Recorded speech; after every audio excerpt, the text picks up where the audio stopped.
messieurs, vous nous suivez à travers la 96.3 FM For You Radio, mais aussi vous nous regardez à travers nos plateformes For You Media, Africa, Facebook, YouTube en direct, notre application également, mais aussi sur votre télévision For You Media, Africa. Eh bien, ce soir, nous parlons de la situation du côté de l'Ukraine, mais surtout de la Russie, avec cette actualité, du moins ce qu'on a qualifié de rébellion armée contre le Kremlin de la part de Wagner. On nous dit que dimanche, Evgeny Prigojine, vous le savez, celui-là qui est à la tête de cette armée, après donc 2 jours de marche, selon les informations, vers Moscou, qui selon lui était pour libérer le peuple russe.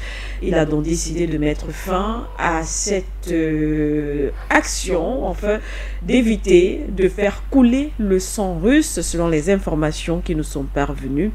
Eh bien, on sait que cette marche ou cette mutinerie aurait pu justement progresser plus ou moins s'il n'y avait pas eu peut-être en tout cas certaines interventions, mais ce qu'on sait aussi, c'est cette sortie du président Loukachenko, le président biélorusse, qui a fait une sortie et a confirmé les intentions meurtrières qui auraient donc animé Monsieur Poutine, oui déjà, mais aussi de l'autre côté, celui-là qui est à la tête de Wagner. Eh bien, mais Loukachenko nous dit qu'il a discuté avec le président russe et il lui a suggéré de ne pas se précipiter, je cite, il lui a dit ceci: je lui ai dit, on peut le buter, mais ce n'est pas le problème, soit à la première tentative, soit à la deuxième,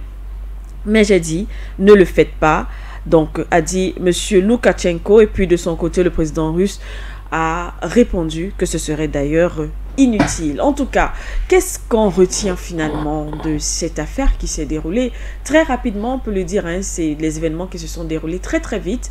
De ce côté-là, au fur et à mesure, et à chaque heure, il y avait de nouvelles informations jusqu'à ce qu'on apprenne que M. Evgeny Prigojine a décidé de faire marche arrière, du moins de tout arrêter.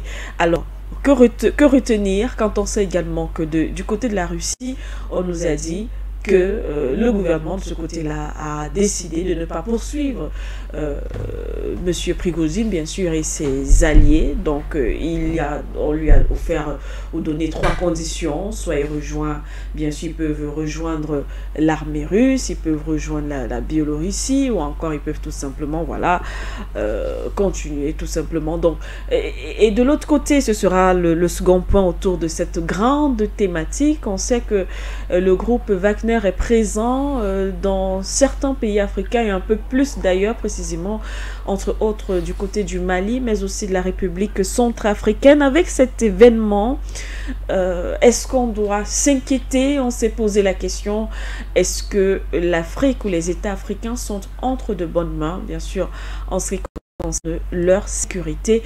Eh bien, on va en parler avec notre invité, la transition.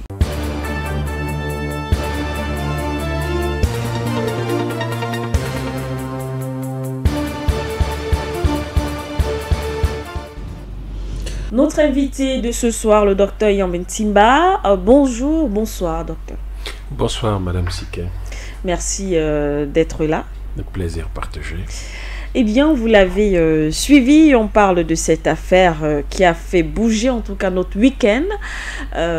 Cette marche, on a qualifié d'ailleurs de mutinerie pour certains, de la part du groupe Wagner contre le Kremlin. Déjà, avant peut-être de rentrer dans le fond, pour analyser ces propos, la réaction du Kremlin, de la Russie. Mais comment est-ce que vous avez accueilli cette nouvelle? On nous a appris, on s'est réveillé un matin, le groupe Wagner s'est rebellé, il marche vers Moscou, on veut renverser le Kremlin. Comment est-ce qu'on interprète ça? Eh bien, on se réfère à l'histoire. Oui. On se réfère à l'histoire parce que nous n'inventons pas la roue. Dès qu'on a dit le groupe Wagner s'est rebellé, j'ai dit ça, ce n'est pas possible. On ne se rebelle pas dans l'armée russe. Oui. Un. Deux, on ne prend pas Moscou avec 25 000 soldats. Encore que 25 000 soldats, c'est la totalité de l'armée de Wagner. Donc, Hitler a perdu 1 million de soldats quand il a essayé de prendre... Même, oui, il a essayé de prendre Moscou. Napoléon y est arrivé, mais il a perdu des centaines de milliers de soldats. Donc, quand vous pensez à tout ça, vous vous dites, ok, Napoléon y est arrivé, il a perdu plusieurs centaines de milliers de soldats. Hitler, lui, il n'a pas pu y arriver, il en a perdu 1 million. Ça veut dire que pour prendre Moscou aujourd'hui, il vous faudrait probablement plusieurs millions de soldats. Donc Wagner, c'est de la rigolade. Il ne faut pas se prendre la tête, ils n'y arriveront pas. Et donc, je me suis demandé, compte tenu de ces éléments historiques qui montrent clairement que c'est impossible, mathématiquement, qu'est-ce qui se passe? Qu'est-ce qui se joue à Moscou? Et j'ai commencé à revoir l'escalade verbale. Oui, tout à fait. Vous constaterez que l'escalade verbale a commencé quelques semaines ou quelques jours avant que M. Prigojine n'aille sur le front. Vous pensez vraiment qu'on se déplace sur un front de guerre comme ça, parce qu'on est une armée privée? Qui a invité les Wagner à rejoindre le front de guerre? Il y a quelqu'un qui leur a dit, vous allez sur le front. Tout à fait. Qui les y a invités? Clairement, c'était l'État russe. Alors, l'État russe laisse quand même qu'il y ait cette escalade verbale pendant un certain temps, et ensuite demande quand même à celui qui est sur l'escalade verbale d'aller sur le terrain lui-même pour diriger ses troupes. Et puis cette personne-là se rebelle contre Moscou. Et d'ailleurs, depuis le mois de mai de l'année dernière, tout le monde sait que Wagner il y a un budget sur la table pour Wagner d'1 an renouvelable tous les mois de mai, qui était de 86 milliards de roubles, c'est-à-dire d'1 milliard de dollars. À partir de là, vous commencez à vous poser des questions. Wagner perçoit 1 milliard de dollars de l'État russe entre mai 2022 et mai 2023. Et en juin, alors que ce budget est renouvelé, Wagner se rebelle contre l'armée russe. Arrêtez un peu, c'est trop gros. C'est beaucoup trop gros. C'est beaucoup trop gros parce que une armée privée ne peut pas se rebeller contre celui qui paye. Oui, après, ce qu'on explique également, des informations qui nous parviennent, ce serait, comme je ne veux pas dire mésentente, mais une sorte dans la collaboration précisément entre l'armée Wagner, je peux les appeler comme ça, et l'armée régulière en fait. Non, c'est pas vrai. C'est ce qui est en tout cas... Ce n'est pas vrai. En fait, Madame Siquet, encore une fois, revenons aux éléments simples. En fait, si nous regardons cette situation de manière simple, on la comprend mieux. Wagner, sur le terrain, mais qui assure son approvisionnement? C'est bien sûr... c'est l'armée régulière. Bien sûr. Alors, l'armée assure son approvisionnement, il y a le coup de force de Bakhmout, il y a le coup d'éclat de Bakhmout, etc. Comment pensez-vous que, à un moment donné, Wagner, le patron de Wagner, se met à critiquer l'armée régulière de ne pas lui assurer les approvisionnements dont elle a besoin. Et il y a des demandes de type d'armes tellement sophistiquées que même au sein de l'armée régulière, ce ne sont que quelques unités spécialisées qui les utilisent.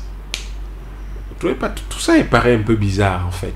Et donc, au bout du compte, ce qu'on constate, c'est que je vais le dire clairement, c'est ce que je pense, au vu d'un certain nombre d'informations qui ont filtré, le champagne qui se sablait à Washington, un certain nombre de personnes qui disent que Wagner aurait touché plusieurs milliards de dollars pour faire un coup d'État, etc. Ce sont des anciennes des forces spéciales, dont on imaginait que quelque chose pourrait être monté. Même si on n'a pas d'éléments factuels pour étayer tout ça, le champagne, on a des éléments, puisque c'est quelqu'un de Washington qui l'a dit dans des articles qui circulent sur Internet. Est-ce qu'il y a eu un coup d'État? Il reste qu'aujourd'hui, la rhétorique des médias mainstream selon lesquels Washington aurait informé le Kremlin qu'il y avait un projet de coup d'État. Il faut prendre ça plutôt, on appelle ça déconstruire la vérité et la prendre à l'envers. D'accord. En fait, c'est probablement Moscou qui était au courant que Washington préparait un coup d'État. Mais si c'est moi qui suis à Washington qui le dit, je dis, j'ai informé Moscou qu'un coup d'État se prépare. Mais si vous le prenez à l'envers, c'est Moscou qui dit, ah oui, j'étais au courant que Washington préparait un coup d'État. Et donc, il peut y avoir deux choses. La première, c'est que M. Prigojine aurait touché de l'argent pour faire un coup d'État. Il aurait probablement informé Vladimir Poutine. Et Vladimir Poutine lui aurait certainement donné l'autorisation d'encaisser l'argent. Et ils auraient ensemble monté un bluff pour simuler une rébellion, pour simuler un conflit, donnant le sentiment qu'effectivement, avec les mots les plus durs, vous avez entendu comment il parlait de M. Shoigu, avec des mots tellement durs que ça faisait justement, est-ce que le bluff, si jamais, n'est pas allé trop loin? Non. Observez que personne n'a répondu à M. Prigojine. Vous ne trouvez pas curieux que on s'adresse à M. Shoigu de cette façon-là, Gerasimov, le chef d'état-major de l'armée, mais que personne ne réponde? Vous n'avez pas remarqué qu'aucun général n'a répondu, même Surovikin, qui est connu comme étant un général, l'un des plus importants. C'est après qu'il va répondre, mais pour replacer les troupes. Moi, je crois qu'en fait, il s'est passé deux choses. Les Américains ont dû se faire rouler dans la farine, ou l'OTAN, et de toutes les manières, l'élément qui est constant, c'est que je crois que la Russie a réussi à déplacer 50 000 hommes d'un point à l'autre du front, à déplacer du matériel sensible d'un point à l'autre du front ou de la ligne de front, sans susciter l'attention et la réaction de l'OTAN. Et aujourd'hui, la conséquence est que vous avez quand même une armée russe qui se trouve à 100 km de Kiev, ce qui n'était pas le cas avant. Imaginez que les Russes auraient décidé de déplacer cette armée-là du front du Donbass ou de Moscou vers le sud de la Biélorussie. Et sûr, tout le monde aurait tout de suite senti qu'il y a un changement au niveau de la stratégie. Je crois qu'il y avait effectivement un coup d'État ou un coup de force en préparation et qu'il y avait probablement, il y a une forte probabilité qu'il y avait des contacts, il y avait des échanges entre Prigojine et les Occidentaux, et Moscou en a profité pour organiser cette opération-là. Vous verrez, aujourd'hui, l'Ukraine est dans une situation bien plus difficile qu'avant cette opération, avant cet épisode-là. Et il se trouve que, de mon point de vue, en lisant les choses de façon aussi simple, sans entrer dans les grandes complexités géopolitiques d'un certain nombre de personnes, en tenant compte du fait que l'Occident a dit, il y a quelques mois, souvenez-vous-en, nous en avons discuté d'ailleurs au cours d'une émission, ils ont dit qu'ils voulaient tuer Poutine. Il fallait assassiner Vladimir Poutine. Ils ont dit qu'il fallait... ils ont même ils ont élaboré plusieurs scénarios qui ont été transmis à la presse. Et quand il y a eu dernièrement un accident de drone sur le Kremlin, vous avez entendu, il disait que ça montrait que c'était possible d'atteindre Vladimir Poutine en plein Kremlin. Donc, de mon point de vue, quoi qu'il se passe, il y avait forcément un projet de coup de force. Oui, il y avait une intention d'un coup d'État, d'un coup de force, d'un coup de bluff, d'un coup de je ne sais quoi, mais il y avait un tel projet. Et je suis persuadé que, tenant compte du fait que Wagner est une armée de mercenaires, c'est une armée privée. Donc c'est des gens qui vendent leurs compétences militaires contre de l'argent. Ils se sont dit, au fond, ce type de personnes ont nécessairement un prix. Et ils ont dû mettre de la table quelque chose que M. Prigojine, qui est un homme d'affaires, a certainement encaissé. Mais comme c'est un Russe et qu'un Russe ne vend pas la Russie, eh bien, il a informé son supérieur, parce que l'armée qu'on appelle Wagner, au fond, a été inspirée par l'armée russe, est financée par l'armée russe, et donc reçoit ses ordres de l'armée russe. Ce qui veut dire qu'ils ont l'obligation de rendre compte à l'armée russe. Donc ils ont rendu compte, ils se sont arrangés à ourdir une histoire, ce qui fait que le ministre de la Défense ne réagissait pas, le chef d'état-major de l'armée ne réagissait pas, les opérations continuaient sur le front, normalement, ce qui veut dire que les soldats eux-mêmes devaient être certainement au courant, mais tenus par le devoir de réserve, personne n'a réagi autrement, et ils ont dû encaisser certainement des sous de l'Occident, si jamais il y a eu transfert de sous, si jamais c'est le coup d'État qui avait été proposé. Et donc aujourd'hui, je pense que les Russes ont gagné Beaucoup plus que les gens le croient.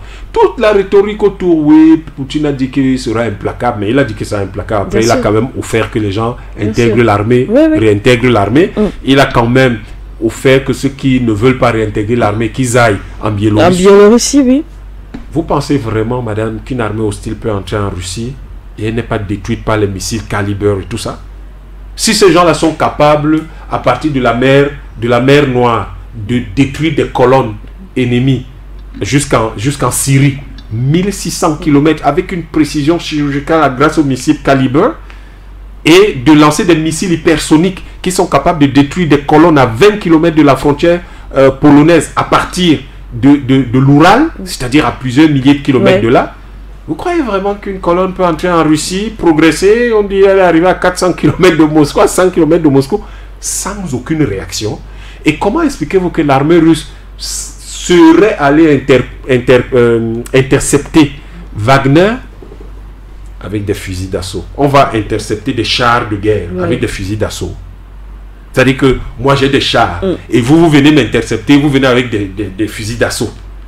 Il y a quelque chose qui ne va pas. C'est vrai qu'il y a quand même beaucoup regardons ça simplement d'interrogations.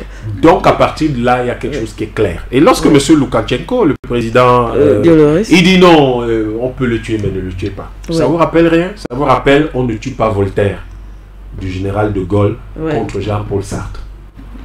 Ça veut dire que il y a un certain intérêt à préserver cette personne parce que c'est un atout pour le pays. Dans quel sens cette personne est un atout? C'est là où la question se pose. Sartre était un monument de la littérature française. Prigogine est utilisé dans une stratégie qu'avait déjà subi le général von Paulus pendant la Deuxième Guerre mondiale. Il avait subi la même stratégie de la part de Staline. C'est-à-dire, vous faites un bluff pour pouvoir déplacer toute une armée, mais vous créez une situation qui détourne l'attention de votre adversaire. Ça a un nom d'ailleurs, que la Mariskova. Ils ont fait ça pendant la Deuxième Guerre mondiale.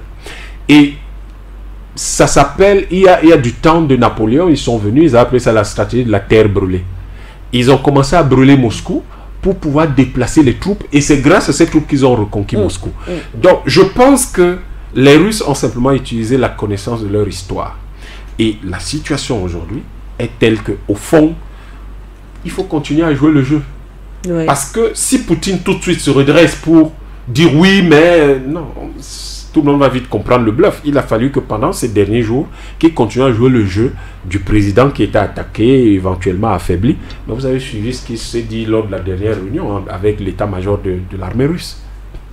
Il leur a dit, notez que la population n'a pas suivi, notez que aucun segment de l'armée ne les a suivis. Pourquoi? Parce qu'en réalité, tout avait été fait pour que personne ne suive. Et que le coup de bluff réussisse. C'est tout.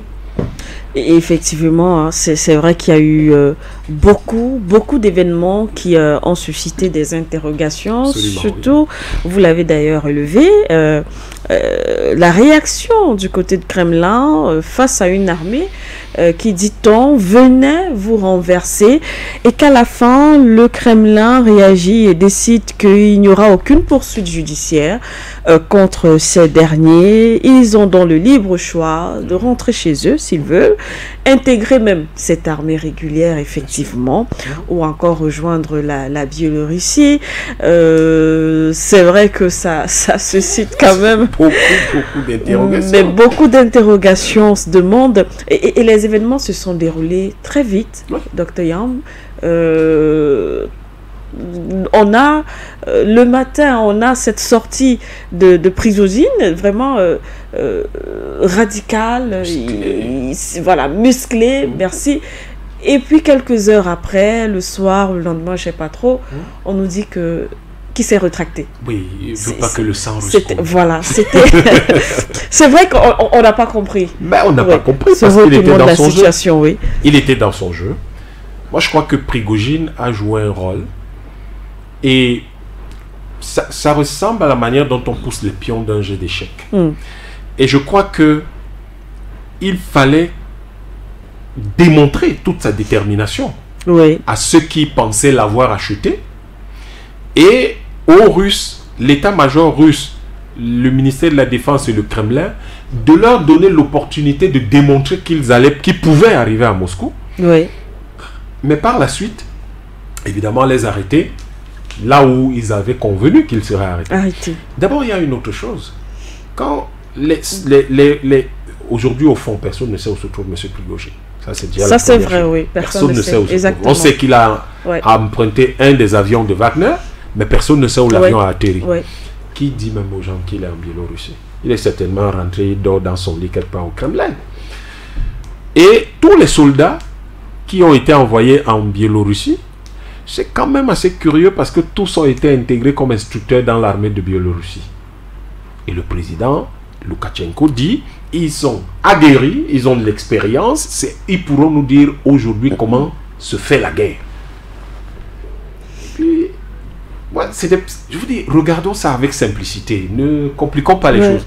Quand des soldats arrivent dans un pays qui sont tous accueillis et tout de suite ils sont intégrés dans une autre armée comme instructeurs, je pense que ça veut dire que cette armée avait besoin d'instructeurs. Mais imaginez qu'il y a quelques semaines, imaginez avant ce coup d'éclat, que les Russes avaient envoyé des instructeurs en Biélorussie. Comment cela aurait-il été accueilli? Tout le monde aurait dit, c'est sûr qu'il y a une opération qui se prépare de ce côté. Comment imaginer autre chose que M. Prigojine avait disparu, avait décidé de quitter le front et de partir? Ça aurait été un gros problème. Ça aurait amené beaucoup d'états-majors à s'interroger. Vous êtes le patron de Wagner, vous avez fait le coup de Bakhmout, vous ne pouvez pas rentrer chez vous comme ça. Il fallait toute cette opération pour organiser, son retrait, puisqu'il y avait quelque chose qu'il devait faire. 2, il fallait s'assurer que l'armée biélorusse puisse avoir la préparation nécessaire pour ce type de conflit, parce que c'est un conflit quand même d'un type nouveau. Et puis 3, comment on fait pour organiser des crashs d'hélicoptères, des frappes de missiles et il n'y a pas de mort? Il n'y a aucun mort. C'est vrai qu'il y a, aucun mort. Ça, c'est vrai. C'est quand même une bizarrerie. Comment on fait pour organiser ça? On organise ça dans le cadre d'un coup. Et vous comprenez pourquoi Prigojine va passer du statut de héros chez les Occidentaux au retour à la rétrogradation, de nouveau au statut de terroriste. Tout cela montre que les Occidentaux s'attendaient à quelque chose. Et cette chose à laquelle ils s'attendaient aurait fait de M. Prigojine le héros de l'Occident en Russie. Le fait que ça n'ait pas réussi, il est redevenu le terroriste. C'est vrai que le langage au niveau des médias avait changé, c'est vrai. Alors, Prigojine a joué, justement, comme vous l'avez dit, un rôle, mais on nous dit que c'est le président Loukachenko qui a discuté avec M. Prigojine. Il a d'ailleurs dit qu'il a discuté avec son homologue russe, qui lui a dit, oui, on peut le buter, mais ne le faisons pas, ne le fais pas. Alors, finalement, si tout cela était un bluff, quel a été aussi le rôle de M. Loukachenko? Je suppose que ça veut dire qu'il était dans la confidence. Absolument. Il était absolument... Non seulement lui, son état-major, son ministre de la Défense, tous ces gens étaient dans la confidence. Et quand vous regardez, vous voyez très bien que c'est une opération qui a été montée de main de maître. Vous pensez vraiment, madame, qu'on peut créer le mouvement de milliers de soldats dans un pays spontanément comme ça, sur un coup de fil? Mon cher Loukachenko, écoute, j'ai des milliers de gars de Wagner qui arrivent là, reçois-les-moi. Ça se passe pas comme ça. C'est pas pour vous couper, c'est vrai qu'on s'est demandé pourquoi leur demander d'aller en Biélorussie. Parce qu'il faut aller préparer cette armée. Parce que l'armée de Biélorussie n'est pas prête à ce type de combat. Le président Loukachenko l'a dit. Ces gens-là sont des soldats aguerris, expérimentés. Tout à fait. Ils vont venir instruire nos soldats. Donc, ils les ont accueillis comme des instructeurs. Tout à fait. Et une armée qui est à côté, parce que n'oubliez pas, Biélorussie, la Pologne est à côté, c'est la frontière de l'OTAN carrément. Donc, il leur faut se préparer à une éventuelle escalade. Et pour qu'ils se préparent, il faut donc des instructeurs qui viennent leur dire comment ça se passe déjà en Ukraine. Quelles sont les contraintes de la guerre telle qu'elle se déroule en Ukraine. Si vous déplacez des centaines même si vous commencez par déplacer quelques dizaines d'instructeurs, cela va attirer l'attention et la curiosité des gens. Pourquoi les instructeurs arrivent là-bas? Or, si vous avez la possibilité d'organiser un mouvement massif d'un coup, sans que les gens ne se posent des questions, mais voilà ce que vous faites. Et du coup, vous avez tous les instructeurs qu'il vous fallait sur place et se mettre au travail. Mais en plus, ça représente pour les Russes le stationnement de forces non seulement importantes, plusieurs milliers de soldats, mais surtout des forces aguerries, prêtes au combat, qui se trouvent donc à quelques kilomètres de la capitale de l'Ukraine. C'est-à-dire que c'est une projection qui est extraordinaire. On s'attend à ce que cette guerre prenne une autre forme. Moi, je pense que ça va passer à autre chose. Je pense que les Russes, compte tenu des menaces des Occidentaux ces derniers temps et compte tenu de surtout les menaces sur le président russe, il faut que la CPI, ceci, il faut qu'on l'arrête. Vous savez que Cyril Ramaphosa allait lui donner des gages dernièrement. Il se décidera sur cette base s'il viendra aussi ou pas en Afrique du Sud, mais au moins il sait désormais qu'il peut y aller parce que l'Afrique du Sud ne livrera jamais le président russe. Il ne faut pas rêver. S'ils n'ont pas livré Omar el-Béchir, ce n'est pas Poutine qui vont livrer. Et je rappelle pour ceux qui nous écoutent, quand le président russe se déplace, autour de son avion, vous avez 16 chasseurs armés de bombes nucléaires et thermonucléaires. Dites-moi quel est le pays dans le monde, même les États-Unis, qui vont arrêter un type comme ça. En faisant quoi? Vous avez 16 chasseurs armés de bombes thermonucléaires et de bombes nucléaires. Dites-moi qui va aller arrêter un président comme celui-là. Et ça veut dire qu'il est chez vous avec tout ça. Donc, si vous tentez de l'arrêter, il réduit votre pays en cendres. Qui va arrêter un président comme ça? Il faut qu'on soit... Regardons le monde avec simplicité. Un type qui est armé comme ça, moi je vois personne qui va l'arrêter. Bien sûr, il faut être conséquent. Voilà, donc il ne faut pas rêver. Donc, ce qui se passe aujourd'hui, c'est que clairement cette guerre va prendre une nouvelle tournure. Je crois que les Russes avaient besoin de se rapprocher de Kiev. Il faut rappeler à tout le monde qu'ils avaient déjà pris Kiev l'année dernière, après un mois de combat. Ils voulaient se rapprocher davantage de Kiev. Ils avaient une bonne raison parce qu'en venant par l'ouest sud de la Biélorussie, ils sont juste à quelques, je crois un peu légèrement plus de 100 km de Kiev. Et à partir de là, ils peuvent donc pilonner Kiev, ils peuvent prendre Kiev beaucoup plus facilement. Et la Biélorussie, il faut comprendre qu'ils sont dans un partenariat absolument spécial avec la Russie. D'abord, c'est des Russes. Ces gens c'est des Russes. Et tout ce qui est puissance militaire de la Biélorussie est commandé par les Russes à partir de Moscou. Donc, au fond, c'est un territoire que les Russes utilisent comme un territoire tampon. D'accord. Qui leur permet donc d'éloigner un peu les frontières de l'OTAN de la Russie. Et le président Loukachenko sait ce qu'il doit à la Russie pour son pouvoir et pour la prospérité de son pays. La Biélorussie ne paye pas de gaz. C'est pas négligeable comme avantage. Et l'armée de la Biélorussie n'est pas une armée aguerrie. Ils font pas de guerre. C'est un peu comme si vous levez aujourd'hui, vous dites l'armée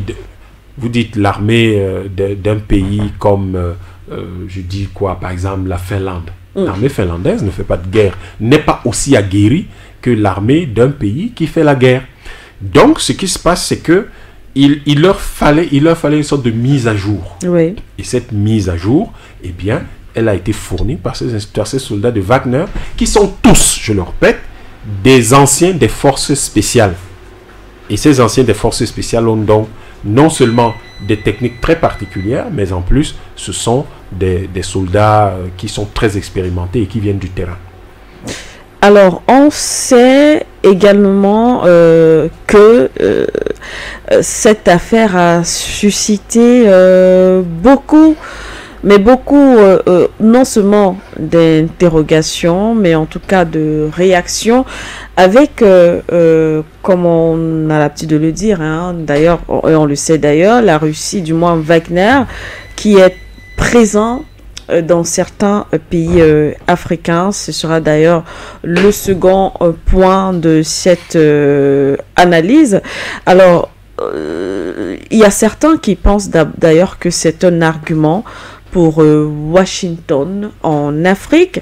On nous dit que Washington semble, avec cette rébellion avortée de samedi dernier, trouver un argument plausible pour justifier son hostilité à la présence de Wagner en Afrique.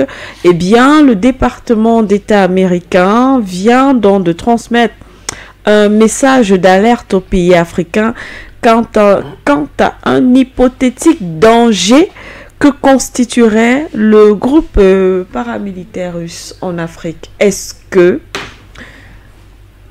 Wagner peut être un danger finalement pour l'Afrique? Je pense que les gens doivent savoir manquer les occasions de se taire. Et je crois que là, les Américains viennent de manquer une occasion de se taire. Wagner a pris des gens en esclavage ici. 300 millions de personnes. Wagner a soutenu la colonisation ici. Wagner fomente des coups d'État en Afrique. Eux-mêmes au Sénat américain, quand ils parlaient du colonel Doumbouya, qui s'est retourné contre eux. Oui. Est-ce que c'était Wagner? C'est Wagner qui a organisé l'assassinat de Lumumba? Est-ce que c'est Wagner? Est-ce que c'est Wagner qui a tué Kadhafi? Je ne prends que c'est quelques... Wagner était en Côte d'Ivoire contre Gbagbo? Je pense que il faudrait que les gens se calment un peu. C'est pas Wagner qui a fait le Biafra, c'est pas Wagner qui crée le désordre en Éthiopie. Ce n'est pas Wagner qui crée tout le désordre qu'il y a au Soudan. Oui. Donc en fait, compte tenu de cela, je crois que les Américains ont perdu le droit de dire quoi que ce soit sur cette question-là. En tout cas, en ce qui concerne l'Afrique. Donc je pense qu'aujourd'hui, ce n'est pas ça le problème. Wagner serait un danger, etc. Je crois que le vrai danger, c'est le franc CFA, c'est les institutions de Bretton Woods, c'est le système, c'est l'OMC, c'est le dollar. Et c'est la pression que mettent les Américains pour installer l'Afrique comme en Afrique. Ce n'est pas du tout Wagner. Je crois qu'en fait, ils veulent profiter de quelque chose, mais avec l'idée qu'ils ont l'impression que les Africains n'ont pas compris. Vous et moi, nous venons de parler de ce qui a probablement eu lieu en Russie. Exactement. Ils pensent vraiment que nous sommes les seuls à penser comme ça en Afrique. Il y a quand même un problème. Ils croient que les autres Africains ne réfléchissent pas. Les autres Africains sont pires que les chefs d'État africains. Eux, ils n'ont même pas un seul conseiller qui a pu établir formuler de telles hypothèses. Que eux-mêmes, les chefs d'État africains, ils sont tellement idiots qu'ils n'ont pas pu imaginer une chose pareille. Je parle en tout cas précisément des chefs d'État des pays dans lesquels se trouve Wagner. Donc le professeur Touadéra, le président Touadéra ne peut pas penser comme ça. Le président Assimi Goïta ne peut pas penser comme ça. Je crois qu'il y a là quelque chose qu'il faut arrêter. Il faut arrêter de faire comme si les Africains avaient besoin des Occidentaux pour réfléchir. On n'a pas besoin d'eux. On sait quoi faire. On lit le monde en fonction de nos intérêts. Et Wagner reste la bienvenue, puisque ils appellent ça comme ça, la bienvenue en Afrique. Vous savez que le ministre malien des Affaires étrangères a reçu l'ambassadeur de Russie. Tout à fait. 1, pour le rassurer du soutien du Mali. 2, pour le rassurer que le Mali ne paniquait pas du tout et ne faisait pas attention à cette situation-là et que de toute manière c'est une affaire intérieure de la Russie, et pour les féliciter de l'avoir bien géré. À votre avis, quelles informations l'ambassadeur allait lui transmettre? Et le ministre des Affaires étrangères du Mali, de quoi était-il au courant? Le président Assimi Goïta, que savait-il? Pourquoi ce soutien, ce rappel du soutien inconditionnel du Mali à la Russie? Pourquoi? Je crois que les Américains devraient rester tranquilles, devraient, je le répète tout le temps, ils devraient mieux utiliser l'atout de sympathie avec des Africains qu'ils ont chez eux. Les 20% de la population noire qui est aux États-Unis. Ils devraient l'utiliser mieux, au lieu de l'ignorer dans leur relation avec l'Afrique. Donc, ils n'ont pas à nous dire avec qui nous allons faire des affaires, avec qui nous allons avoir des relations diplomatiques. Je crois que la seule alerte qui est grave pour nous en Afrique, ce sont les mouvements qui vont s'opérer sur le dollar. Et ce sont les risques que nous courons en maintenant le dollar comme monnaie de réserve d'ici la fin de l'année et au début de l'année prochaine. C'est ça le vrai risque, c'est ça le vrai bulletin d'alerte sur lequel il faudrait que eux-mêmes ils aient l'humilité de s'exprimer. Maintenant, quant à ce qui concerne la Russie, je crois qu'ils ne sont pas partie prenante des relations des pays africains avec la Russie. Les Africains gèrent avec la Russie ce qu'ils gèrent, ils organisent avec la Russie ce qu'ils organisent, ça ne concerne pas les Américains. Les Russes d'ailleurs ne se gênent jamais, ne prennent jamais la peine de se mêler des affaires des Africains avec les Américains. Tout à fait. Ils n'émettraient jamais un tel bulletin d'alerte, ils ne sont pas occupés, mais si le problème arrive à l'ONU, les Russes savent réagir. Ou si les pays africains les sollicitent, les Russes savent réagir. Les Américains se mêlent de ce qui ne les concerne pas, viennent de perdre une opportunité de se taire. Donc, ce qu'on comprend en tout cas, c'est que les États africains ne doivent pas s'inquiéter. Et précisément, justement, vous avez cité le Mali. On sait également qu'il y a la République centrafricaine où le groupe paramilitaire russe est très bien implanté. Et d'ailleurs, qui a soutenu et qui continue de soutenir ce pays-là sur le plan sécuritaire. Le pays, on le rappelle, selon les informations, a déjà pu récupérer 97% de son territoire, justement grâce à cette collaboration. Mais aussi, on le rappelle aussi, en passant comme ça, l'armée rwandaise aussi à leur côté. Et l'armée camerounaise, merci. Il y a beaucoup, justement.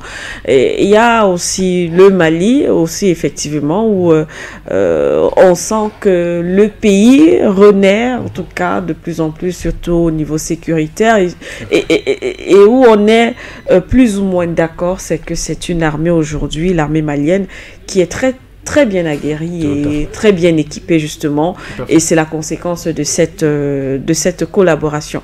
On est presque à la fin, Dr Yam. Ce qu'on sait, en tout cas ce qu'on retient déjà, c'est que c'était certainement du bluff, comme vous l'avez dit. De toutes les façons, je suis sûre et certaine que nous aurons d'autres informations. D'ici là. Et ce qu'on retient aussi, c'est que les États africains ne doivent pas être inquiets de ce qui s'est passé. Mais est-ce qu'il n'y a pas aussi quand même une leçon à tirer, bluff ou pas? Est-ce qu'aujourd'hui, ça n'interpelle pas aussi les États africains pour dire oui, on peut compter sur quelqu'un, mais de telles situations peuvent effectivement arriver et il faudra avoir cette force africaine-là pour pouvoir se défendre. Là est la seule chose intéressante, mais qui ne concerne pas non plus les États-Unis. La seule chose intéressante là, c'est que les Africains doivent construire l'Afrique. Nous avons aujourd'hui une interpellation forte, c'est de construire.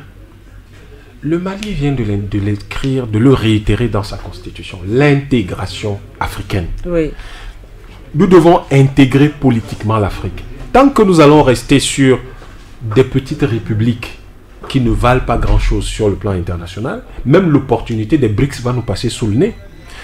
Il est clair que les BRICS vont plus facilement intégrer un pays comme l'Algérie qu'un pays comme la RCA comme membre. Ils vont appuyer la RCA en y installant leur capitale sous-régionale, mais ce sera très difficile de l'intégrer comme membre parce que justement les BRICS n'ont pas l'intention de créer l'ONU bis où on a les Vanuatu qui sont censés s'asseoir à côté de la Chine et des États-Unis. Le monde ne fonctionne pas comme ça. Les Africains doivent créer des grands ensembles parce que quand vous avez de grands ensembles, vous n'avez pas besoin. Vos alliés objectifs comme les Russes, ce n'est pas sur des éléments de sécurité que vous irez les chercher, mais ce sera sur des éléments de projection géostratégique qui sont autres, qui sont l'économie, qui sont la recherche, qui sont la médecine, la gestion des épidémies et des pandémies, qui sont des éléments importants de gestion de chaînes logistiques au niveau international, mais vous n'irez plus les chercher parce que vous ne contrôlez pas votre territoire. Et ça ne viendra que lorsque les Africains créeront de grands ensembles sous-régionaux, des États sous-régionaux ou l'État continental. Donc, le seul risque, ou disons la seule leçon que nous devons tirer de cette situation, mais qui est une vieille leçon, nous devons créer les grands ensembles en Afrique pour être suffisamment puissants pour ne plus avoir besoin de Wagner.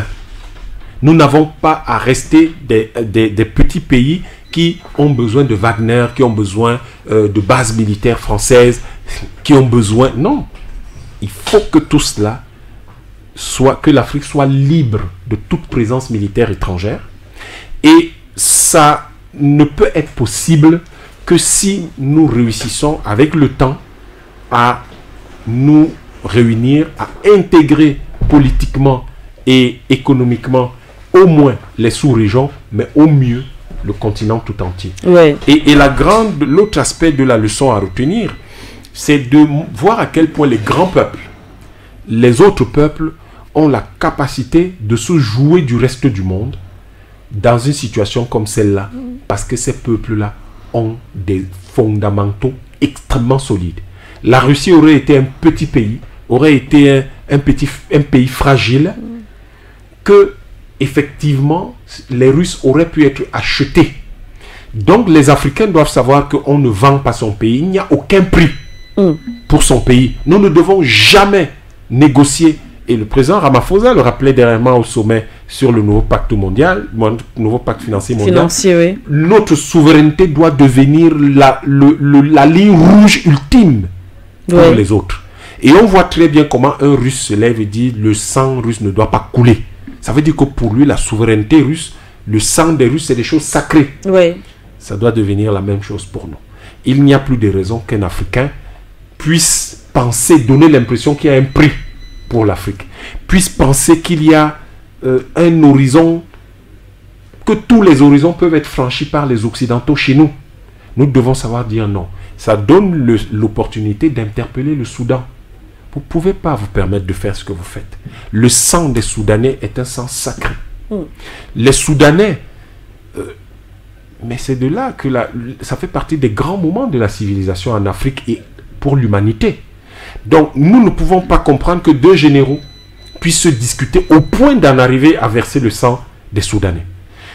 La leçon que Prigojine administre à toute l'Afrique, c'est celle-là. Aucun Africain ne doit plus jamais accepter que le sang, d'être complice ou de faire couler le sang d'un Africain. Voilà des Russes qui disent c'est une chose inacceptable. Nous devons retenir cette leçon. C'est valable pour les Camerounais, pour ceux qui font des problèmes dans les régions nord-ouest, sud-ouest. Oui. C'est valable pour ceux qui en Centrafrique continuent de faire je ne sais pas trop quoi. C'est valable pour la RDC et le Rwanda. C'est valable pour ceux qui s'amusent au nord du Mozambique. C'est valable pour ceux qui hier étaient opposés en Éthiopie. C'est valable pour tous ceux qui font encore les problèmes au Burkina, au Niger, au Mali. C'est valable pour tous ceux qui, par exemple, en Côte d'Ivoire hier, ont fait couler beaucoup de sang. Et ceux qui... La Libye, c'est valable pour les Libyens, c'est valable pour ceux qui s'amusent là-bas, à Sierra Leone, à la suite de cette élection présidentielle, et pour ceux qui veulent se lever là-bas, au niveau du Togo. Tout ça est valable pour tous ces Africains. Le sang d'un Africain ne doit plus couler du fait d'un Africain, qu'il soit parce qu'il est instrumentalisé ou parce que lui-même décide de faire couler le sang d'un Africain. Voilà donc, merci à vous, Dr Yomb, pour ces analyses. Merci d'avoir partagé ce moment avec nous. Merci également à vous, chers auditeurs et bien sûr auditeurs, téléspectateurs. Merci à vous de nous avoir suivis. C'est la fin de votre programme Regard panafricain sur For You Media Africa. À très très bientôt sur nos antennes.